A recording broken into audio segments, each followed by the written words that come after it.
By the way, I would beg to Sean Duffy to also declare war on bike lanes. These are some of the most un-American, European, no one's in them. communist garbage. You never bike around DC? Absolutely not. I have a car like a normal American.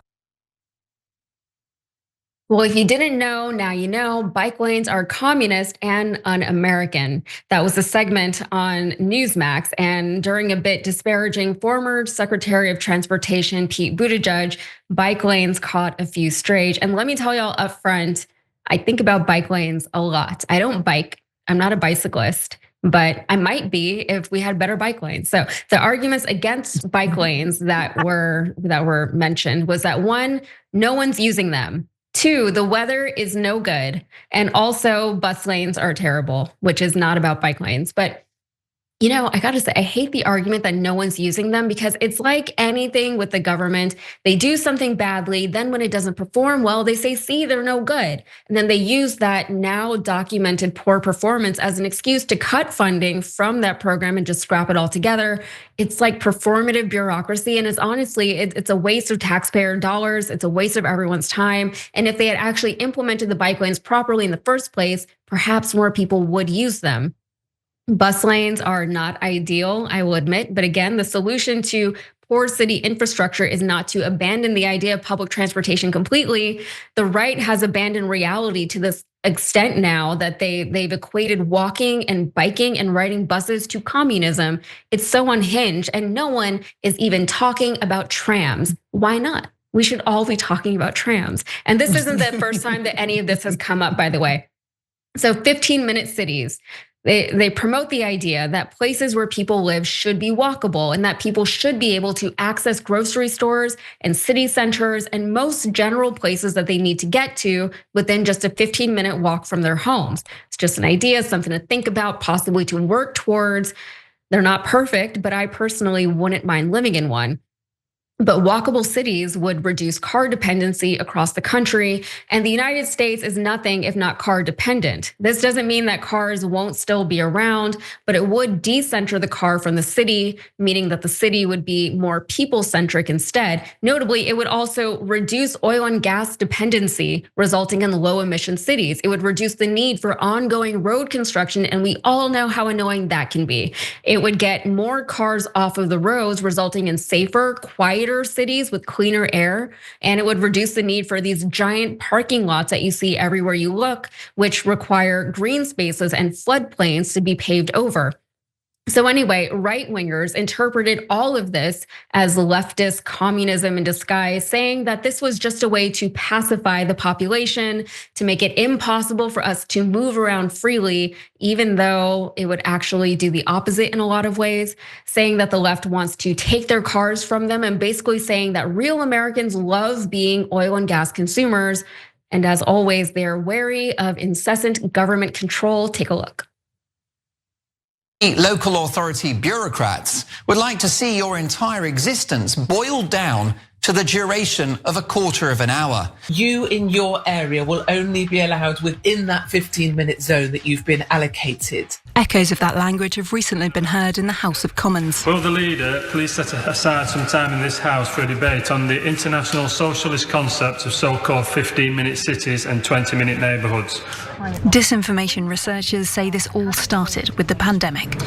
So the idea of climate lockdown first appeared in March 2020 when news of the lockdowns in Wuhan as a result of the COVID-19 pandemic first broke into international news. And the terminology came from a set of accounts in the US who were linked to a fossil fuel think tank called the Heartland Institute.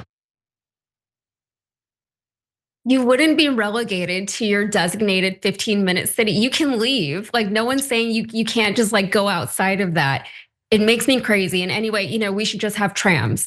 But I've already said so much about this, and I could honestly talk about this for much longer. But we'll start with you. The current American landscape in most places, really just like a handful of cities in this country are exceptions to this, but most places require people to have cars to get around. And it's incredibly restrictive for anyone who doesn't have a car, or for anyone who just doesn't want to or can't drive at all the time. Driving is dangerous, it's ableist, it keeps us separate from our neighbors, it's incredibly expensive, the vehicles themselves, but also insurance, maintenance, gas, etc. But the propaganda here is that cars and driving and pumping gas is practically a patriotic duty. And now we're seeing trends where more and more young people are putting off getting their driver's licenses because they just don't want to do it or they can't afford to. But instead, they have to be dependent on their friends and family members who do drive. So they're sacrificing their own mobility almost entirely because apart from Ubering everywhere, most of them don't have access to any kind of public transportation. And now people who want public transportation are communists. And you know what I say? If that makes me a communist, then so be it. I want why when I went to Austin last week, I had to drive 3 hours to get there? Why can't I take a train? Anyway, Waz, you talk.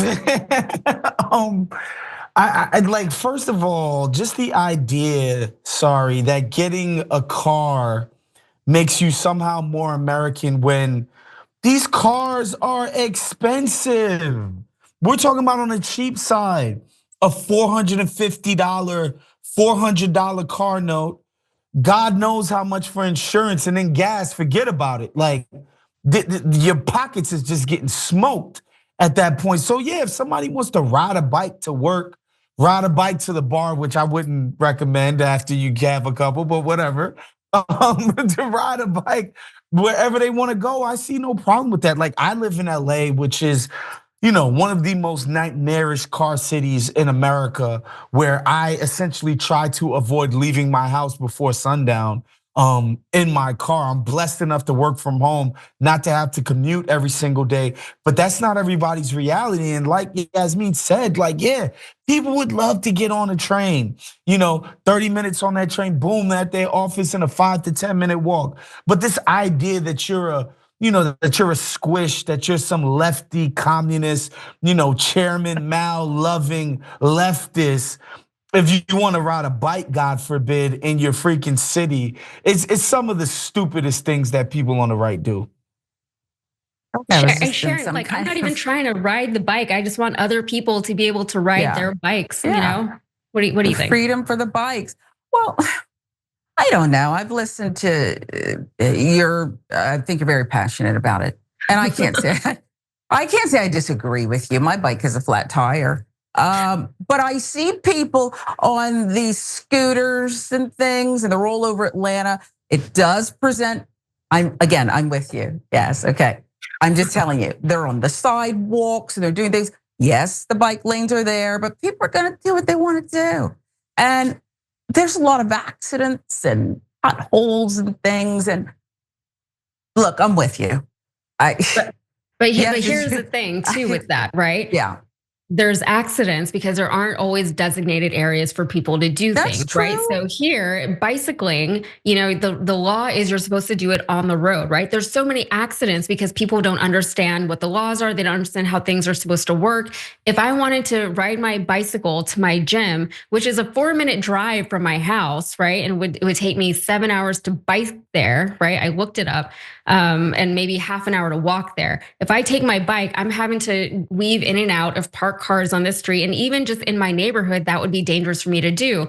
You're also not supposed to ride your bicycle on the sidewalk. And the sidewalk, even like they'll put a sidewalk there and then it just ends, right? Like they don't build. It doesn't have the little off ramp for you guys? No, it just stops. Like they didn't put the next slab there, Like they really just don't build cities or towns or neighborhoods with any of this in mind, right? They do it around the car first and everything else comes second. And if you just started putting the people first, then the cities and the towns and the neighborhoods, they would all look a lot different. But that is a big ask, right? Because that's a huge infrastructure change because right now, all of the infrastructure in this country is car centric, right? It's all catered to the car, right? That's why you have these big old streets instead of more narrow streets where maybe a tram could go, right? That's why they have to pave over all these places. Here in Texas, we have sprawl everywhere you look. We have these giant strip centers, 1-story strip centers, and then what do they have? Giant parking lots in front of them. So even if you wanted to walk from one place to the next, you're walking over like hot tar, like pavement and concrete in the Texas heat. There's no trees, there's no shade, there's nothing there. It's really nonsensical. It is, and you make perfect sense. But I think it's going to take more than just give them the infrastructure because I don't see why anyone would be against biking, health, whatever, right? A choice, right? You have choices.